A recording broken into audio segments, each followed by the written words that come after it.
নমস্কার। আজকের কবিতা আমি সেই মেয়ে, লিখেছেন শুভ দাশগুপ্ত। আমি সেই মেয়ে, বাসে, ট্রেনে, ট্রামে, রাস্তায় আপনি যাকে রোজ দেখেন, যার শাড়ি, কপালের টিপ আর কানের দুল, পায়ের গোড়ালি আপনি রোজ দেখেন। আরো আরো অনেক কিছু দেখতে পাওয়ার স্বপ্ন দেখেন, স্বপ্নে যাকে ইচ্ছা মতন দেখেন। আমি সেই মেয়ে, বিহারের প্রত্যন্ত গ্রামে দিনের আলোয় যার ছায়া মারানো আপনার ধর্মে নিষিদ্ধ, আর রাতের গভীরে যাকে বস্তি থেকে তুলে আনতে পাইক বরকন্দাজ পাঠান আপনি। সুসজ্জিত বিছনায় যার জন্য অপেক্ষায় অধীর আপনার রাজকীয় লাম্পট্য।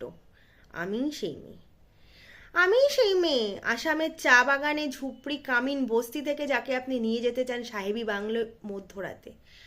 ফায়ার প্লেসের ঝলসে ওঠা আলোয় মোদির চোখে দেখতে চান যার অনাবৃত শরীর। আমি সেই মেয়ে, রাজস্থানের শুকনো উঠোন থেকে পিপাসার জল আনতে যাকে আপনি পাঠিয়ে দেন 10 মাইল দূরে সরকারি ইদারায়। আর 20 মাইল হেঁটেও ক্লান্ত বিধ্বস্ত যে রমণী ঘোড়া কাকে বা ঘরে ফিরলেই যাকে বসিয়ে দেন চুলার আগুনের সামনে আপনার রুটি বানাতে। আমি সেই মেয়ে, আমি সেই মেয়ে যাকে নিয়ে আপনি মগ্ন হতে চান গঙ্গার ধারে, কিংবা ভিক্টোরিয়ার সবুজে, কিংবা সিনেমা হলের নীল অন্ধকারে, যার চোখে আপনি এঁকে দিতে চান ঝুটা স্বপ্নের কাজল, আর ফুরিয়ে যাওয়া সিগারেটের প্যাকেটের মতো যাকে পথের পাশে ছুঁড়ে ফেলে আপনার ফুল সাজানো গাড়ি শুভ বিবাহ সম্পন্ন করতে ছুটে যায় শহরের পথে।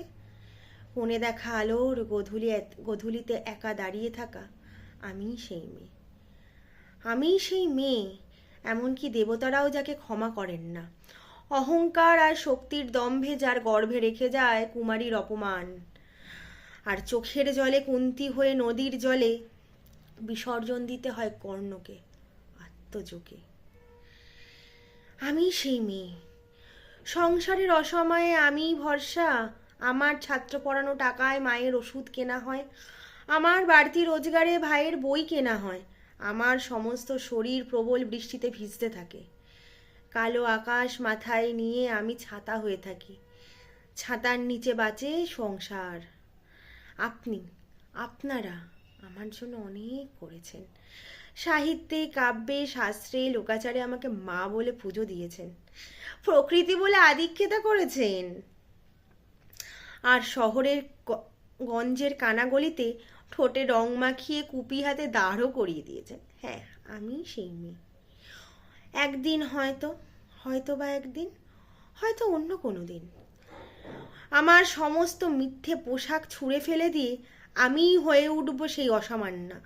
খোলা চুলে মেঘে ঢাকবে আমার খোলা পিঠ, দু চোখে জ্বলবে ভীষণ আগুন, কপাল ঠিকরে বেরোবে ভয়ঙ্কর তেজস্রশ্মি, দুপায়ের নুপুরে বেজে উঠবে রণদুন্ধবী, হাতে ঝলসে উঠবে সেই খড়গ, নৃশংস অট্ট হাসিতে ভরে উঠবে আকাশ, দেবতারাও আতঙ্কে স্তব্ধ হয়ে বলতে থাকবেন মহামেভ প্রভাং ঘোরাং মুক্ত কেশিং চতুর্ভুজাং কালিকাং দক্ষিণাং মুন্ডমালা বিভূষিতাং।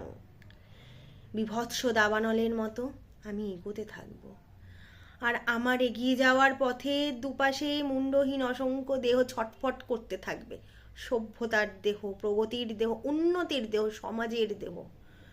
হয়তো আমিই সেই মেয়ে, হয়তো বা আমি। নমস্কার।